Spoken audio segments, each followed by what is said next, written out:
جہاں تک بات کی ہے انہوں نے جو اسٹیٹمنٹ تھی فواد چودھری صاحب کی، کل ہی جب فواد چودھری صاحب نے اسٹیٹمنٹ دی تھی تو یہ اسی وقت پک ہو گئی تھی، اور اکثر جگہ پہ یہ بات کہی گئی تھی کہ غالباً بچوں تک بات نہیں کرنی چاہیے تھی، تھوڑا سا ایکسٹریم ہو گیا، جارحانہ موڈ میں چلے گئے،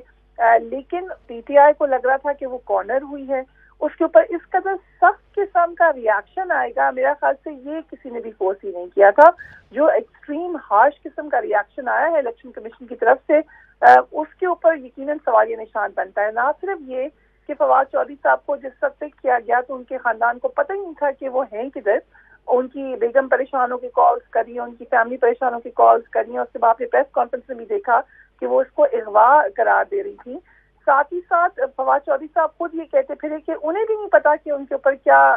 وجہ ہے کہ ان کو گرفتار کر لیا گیا، اور اس سے پہلے عمران خان صاحب کی گرفتاری کے حوالے سے بھی سوالات اٹھنا شروع ہو گئے تھے، کہا جا تھا کہ ان کو گرفتار کر لیا جائے گا، اور کارکنان وہاں پہ جمع ہونا شروع ہو گئے تھے۔ اس وقت بھی یہ اسپیکولیٹ کیا جا رہا ہے کہ فواد چودھری صاحب کی گرفتاری شاید آخری گرفتاری نہیں ہوگی، اور بھی معاملات گمبھیر ہونے جا رہے ہیں۔ تو جب آپ واقعات کو تناظر میں جوڑ کر دیکھتے ہیں اور پھر پریس کانفرنس دیکھتے ہیں، اور آپ دیکھیں کہ پریس کانفرنس میں سوال ہوا عطا طاہر صاحب سے کہ کہیں آپ کو ایسا تو نہیں لگ رہا کہ کوئی آپ کو استعمال نہ کر لے اور آپ کی جماعت کا نام برا ہو، کیونکہ بہرحال لوگوں کے پاس تو سیاسی جماعت تو نہیں جانا ہوتا ہے۔ تو اس پہ نے اس بات سے انکار کیا کہ یہ اور اونرشپ لی ہے اس پورے کے پورے معاملے کی۔ اس حکومت میں ایک بڑی ہم نے یونیک چیز دیکھی ہے شروع سے کہ جب بھی ایسا معاملہ ہوتا ہے، کسی رہنما کی گرفتاری کا معاملہ ہوتا ہے، کسی جرنلسٹ کے ساتھ ظلم و ستم کا قصہ ہوتا ہے، تو فل پیٹرنیج بھی لیتی ہے یہ حکومت، اور اس کو اونرشپ بھی لیتی ہے، اور اس کے اوپر خوشی کا اظہار بھی کرتی ہے۔ آپ یاد کریں جب شیریں مزاحی صاحبہ کی گرفتاری ہوئی تھی تو اس کے بعد مریم نواز نے ایک بڑی پریس کانفرنس کر کے اس کو نہ صرف کہا تھا کہ یہ جسٹیفائڈ ہے، بلکہ پھر انہوں نے اپنے زمانے کا ذکر کیا جو کہ ایون فریہ وہ جرنلسٹ جو گرفتار ہوتے ہیں ان کی بھی اونرشپ لیتے ہیں۔ آج یہ جو گورنمنٹ ہے اس وقت کہ بالکل ٹھیک گرفتاریاں ہو رہی ہیں، جرنلسٹ کو بھی جو اٹھایا جاتا ہے، یہ جو چیز ہے نا ایک تبدیل ہو گئی۔ دیکھیں ہم پی ٹی آئی کی حکومت کو بھی کوئی بہت زبردست طریقے سے فری اسپیچ کا علم بردار نہیں سمجھتے۔ ان کی حکومت کے زمانے میں بھی جرنلسٹ کو اٹھایا گیا، جرنلسٹ غائب ہوئے، جرنلسٹ کی گرفتاریاں ہوئی، جرنلسٹ جاب لیس ہوئے، لیکن جو اونرشپ جس طریقے سے یہ حکومت لے رہی ہے یہ ہم نے نہیں دیکھا۔ شیریں مزاحی صاحبہ ہیومن رائٹس کی منسٹر تھی، وہ خود تلاش کرتی پھرتی تھی کہ کدھر چلا گیا بندہ، اور لوگوں کی طرف سے بھی کوئی کوششیں ہوتی تھی، اپنے آپ کو ڈیٹیچ کرنے کی کوشش کی جاتی تھی، لیکن یہ جو ہم ایک یونیک میں نے اس کو کا صورتحال دیکھ رہے ہیں کہ خود سیاسی رہنما جن کا بڑا زبردست کنیکٹ ہے۔ دیکھیے پی ایم ایل این تو لوگوں کی جماعت ہے، ہم اس میں وہ سمجھتے تھے اپنے آپ کو پنجاب کی کہ بہت بڑی جماعت ہے، وہ اگر اس قسم کا تاثر بھی دیں کہ ہم اس میں پورے طریقے سے شامل ہیں، اور ساتھ میں یہ بھی کہیں کہ ہم سیاسی انتقام میں بلیو نہیں کرتے، تو لوگ اتنے بے وقوف نہیں ہیں۔ اب تو بڑا نظر آ رہا ہے واضح طور پر کہ اس کے اندر ہر طریقے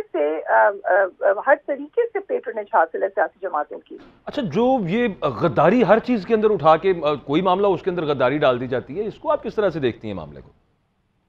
یہ بھی پاکستان کی ایک بڑی پرانی ریت ہے، تکلیف دہ ریت ہے۔ دیکھیں غداری بہت سنگین جرم ہے، میں آپ کبھی بھی معاف نہیں کریں گے کوئی ہمارے ملک کے ساتھ غداری کا مرتکب ہو۔ اس کے حوالے سے ہمارا آئین بڑا واضح ہے، کون ہے غدار، آئین نے اس کا تعین کر دیا ہے۔ اب آپ دیکھ لیں کہ آئین کے مطابق کون غدار ٹھہرتا ہے، اور ان غداروں کے حوالے سے ہم کیا ان کو کہہ بھی سکتے ہیں غدار ٹیلی ویژن پر، لیکن ہم کسی کے لیبل کرنے پہ، کسی کے سرٹیفکیٹ بانٹنے پر اور کسی کے ڈکلیئر کرنے پہ روز غدار کھیلتے ہیں، اور اس میں کبھی میں نے جیسے کہا کہ کبھی کوئی ریسیونگ اینڈ پہ ہوتا ہے، کبھی دوسرا ہوتا ہے۔ دکھ کی بات یہ کہ ہم سبق نہیں سیکھتے۔ آج جو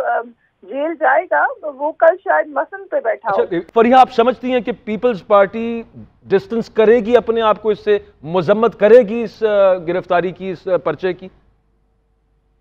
دیکھیے اگر پیپلز پارٹی کو اس تناظر میں دیکھیں جس کا ذکر ابھی اعتزاز احسن صاحب کر رہے تھے، اس زمانے کی پیپلز پارٹی کو تو بالکل ڈسٹنس کرنا چاہیے۔ وہ پیپلز پارٹی بالکل ٹھیک ہے، اعتزاز احسن صاحب وہ تو گرفتار ہونے والوں میں سے گرفتاریاں دینے والوں کی جماعت تھی، گرفتار کرنے والی حبس بیجا میں رکھنے والی جماعت پیپلز پارٹی کبھی نہیں رہی۔ فریڈم آف اسپیچ کے حوالے سے بھی پیپلز پارٹی کی جو وفاقی حکومت تھی اس میں ہم سمجھتے ہیں کہ سب سے زیادہ میڈیا کی آزادی یقیناً میڈیا نے انجوائے کی ہے، بالکل کسی قسم کی کوئی قدغن نہیں تھی، اوپن مائنڈیڈلی باتیں سننا چاہتی تھی، اگرچہ اس وقت بھی ایک چینل کا بوائیکاٹ ضرور نے کیا تھا جو کہ چلیں سیاسی جماعت کا استحقاق ہے، مگر اس وقت جو پیپلز پارٹی کی کانڈکٹ ہے، ہم کچھ 2-3 معاملات پر دیکھ لیتے ہیں کہ ہم نے کیا دیکھا ہے۔ ہم نے دیکھا کہ جس وقت سینیٹر سواتی صاحب کے حوالے سے خبریں آئیں اور جب اس کے اوپر لوگوں نے آواز اٹھائی تو پیپلز پارٹی کی طرف سے مصطفیٰ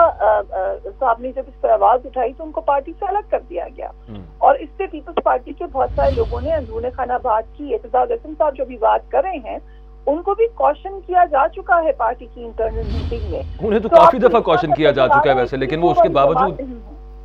کافی دفعہ ان کو پارٹی کی طرف سے ان حوالوں سے کوشن کیا جا چکا ہے، بلکہ پارٹی تو اپنے آپ کو اعتزاز احسن صاحب سے ڈسٹنس کر لیتی ہے کہ یہ پتہ نہیں کیا بول رہے ہیں۔